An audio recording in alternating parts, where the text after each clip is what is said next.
오늘 손흥민의 활약은 그가 왜 다가오는 이적 시장 최고의 매물로 평가받는지 증명한 경기였다. 현재 손흥민의 유로파리그 활약상이 전 세계 축구 팬들 사이에서 크게 주목받고 있습니다. 득점은 물론 놀라운 드리블 돌파와 뛰어난 연기 플레이를 선보이며 그의 월드클래스의 명성이 여전히 제하다는 것을 확실히 입증했기 때문입니다. 대체 왜 손흥민이 이토록 찬사를 받고 있는 것인지, 이날 주요 경기 내용과 현지 매체들의 반응, 지금 바로 알아보겠습니다. 유로파리그 매치데이 5, 토트넘 호스퍼 스타디움에서 열린 토트넘과 AS 로마의 중요한 한판 승부. 이번 경기, 토트넘이 만약 로마를 꺾는다면 남은 경기에서 포트 두 팀을 잡고 포트에 패하더라도 16강 진출 가능성이 확실히 높아지는 상황. 하지만 토트넘은 악재와 함께 이 경기에 임했습니다. 주전 골키퍼가 맨시티 원정 경기에서 발목 골절상을 입으며 전력에서 이탈함에 따라 서브 키퍼인 프레이저 포스터가 급히 출전하게 되었죠. 여기에 로메로와 반데르버르트 등 핵심 수비수들의 부상까지 겹치며 토트넘의 수비라인은 그야말로 붕괴 직전 상황에 놓였습니다. 이런 위기 속에서 토트넘은 결국 한 사람에게 기대를 걸 수밖에 없었습니다. 캡틴 손흥민, 그의 리더십과 결정력, 그리고 무엇보다 팀을 승리로 이끌어야 한다는 막중한 책임감이 오늘 경기의 모든 열쇠를 쥐고 있었습니다. 이날 토트넘의 선발 라인업으로 공격진에는 손흥민, 솔랑케, 존슨, 미드필더진에는 파페 사르, 클루셉스키, 벤탄쿠르가 출전했으며 수비진은 센터백 조합으로 드라구신과 벤 데이비스, 양쪽 풀백에는 포로와 그레이가 자리했습니다. 여기서 주목할 만한 점은 징계로 리그 경기에 출전하지 못하는 벤탄쿠르가 유럽 대항전에는 출전이 가능하다는 점과 평소 손흥민과 측면에서 호흡을 맞추던 풀백인 데스티니 오도기가 본연의 역할에 충실했고 그 결과 손흥민이 박스 안으로 진입해 공격을 이끄는 장면이 더욱 자주 연출되었던 것이죠. 하지만 경기 초반부터 토트넘의 중원과 수비는 불안한 모습을 드러내며 어려운 경기 양상을 보였는데요. 상대팀 핵심 공격수 디발라를 자유롭게 놔두는 실책이 이어졌고 로마는 이를 기회로 삼아 디발라를 중심으로 공격을 전개하며 토트넘의 수비진을 지속적으로 흔들었습니다. 평소에는 볼 점유율을 높이며 경기를 주도하는 토트넘이 이날은 점유율이 50대 50으로 팽팽하게 맞설 만큼 상대 압박에 제대로 대처하지 못했습니다. 하지만 이러한 경기 흐름을 뒤집은 건 바로 주장 손흥민이었습니다. 위치로 내려와 볼 운반 역할을 도왔고 이 과정에서 로마의 수비수 2명이 손흥민을 마크하며 압박했지만 그는 놀라운 집중력과 뛰어난 탈압박 능력으로 이를 뚫고 도미닉 랑키에게 완벽한 패스를 연결했습니다. 이 플레이는 심판의 어드밴티지 판정으로 이어졌고 손흥민의 패스를 기점으로 로마의 수비진은 순식간에 무너졌습니다. 결국 박스 안으로 침투한 파페 사르가 페널티킥을 얻어내는데 성공했죠. 키커로 나선 손흥민은 침착하게 골키퍼를 속이며 득점에 성공했습니다. 평소에는 주로 왼쪽으로 감아차는 선택을 했던 손흥민이 오른쪽을 노려 골키퍼를 완벽히 속이며 득점에 성공한 순간이었습니다.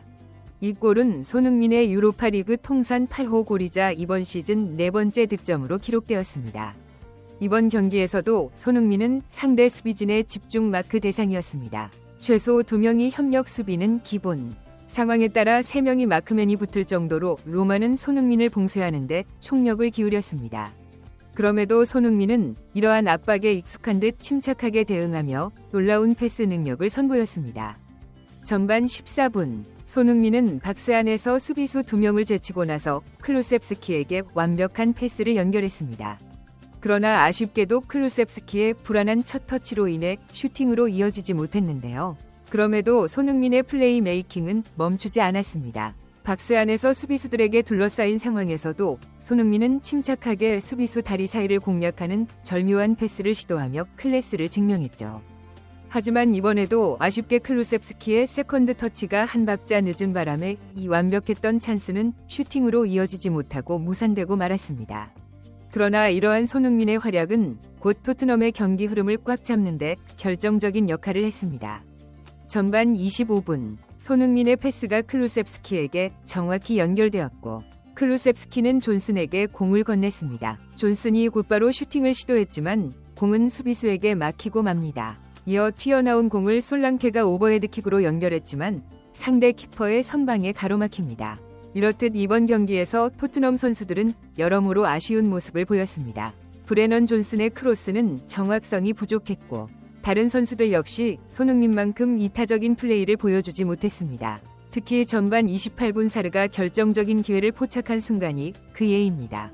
바로 옆에서 달려오던 손흥민에게 공을 건넸다면 득점 가능성이 훨씬 높았지만 사르는 본인이 직접 슈팅을 선택했고 너무나 정직했던 슈팅은 키퍼에게 허무하게 막히며 아쉬움을 남겼습니다.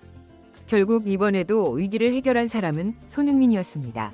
포로의 스로인이 상대 선수에게 곧바로 전달되는 어이없는 실책으로 토트넘은 순식간에 위기 상황에 놓였습니다.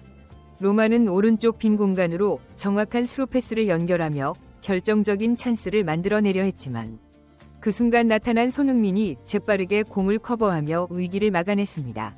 손흥민의 플레이로 시작된 토트넘의 롱패스는 로마의 뒷공간을 완벽히 허물었고 끝내 존슨이 득점에 성공하며 확실한 리드를 잡는 데 성공합니다. 그러나 토트넘은 세트피스 상황에서 허무하게 실점을 허용하며 전반전을 2대1로 마무리하게 됩니다. 후반 77분 토트넘은 손흥민을 교체했는데 이 결정은 결국 추가 실점의 빌미가 되고 말았습니다. 후반전에도 손흥민을 중심으로 의욕적인 기회들이 계속 만들어졌지만 존슨과 솔랑케의 아쉬운 마무리 탓에 추가 득점으로 이어지지 않았던 것인데요.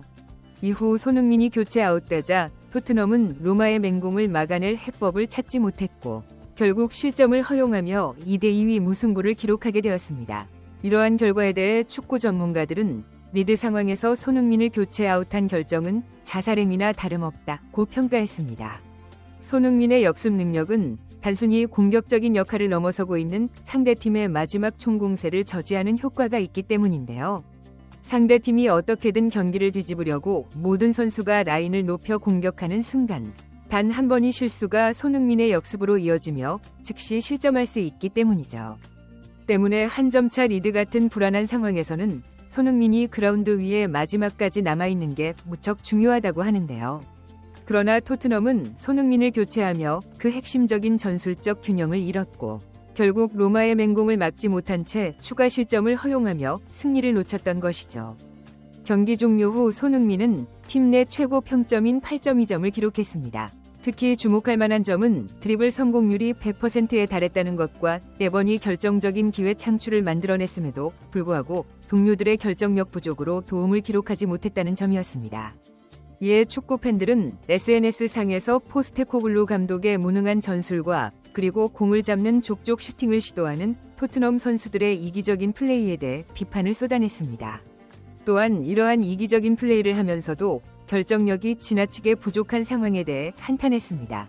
그 중에서도 가장 많은 팬들의 격한 공감을 얻은 글은 아무리 손흥민이 곧 떠날 사람이라 해도 손흥민에게 패스 역할만 맡기니까 다른 선수들의 마무리가 형편없어 도무지 경기를 이기지 못한다며 다음 시즌 손흥민 없는 토트넘은 2부 리그로 강등될 가능성이 높다는 글이었습니다. 손흥민의 이적이 이제 현실로 다가오고 있습니다. 최근 손흥민의 활약은 그가 왜 여전히 월드클래스 선수로 불리는지를 증명하며 다가오는 이적 시장에서 가장 뜨거운 매물로 주목받는 이유를 보여주고 있습니다. 이처럼 뛰어난 실력을 가진 선수가 자유계약 상태로 풀린다면 손흥민의 영입은 노리지 않을 구단은 없을 것이기 때문입니다. 이상 발빠른 뉴스였습니다. 구독과 좋아요는 영상 제작에 큰 힘이 됩니다. 시청해주셔서 감사합니다.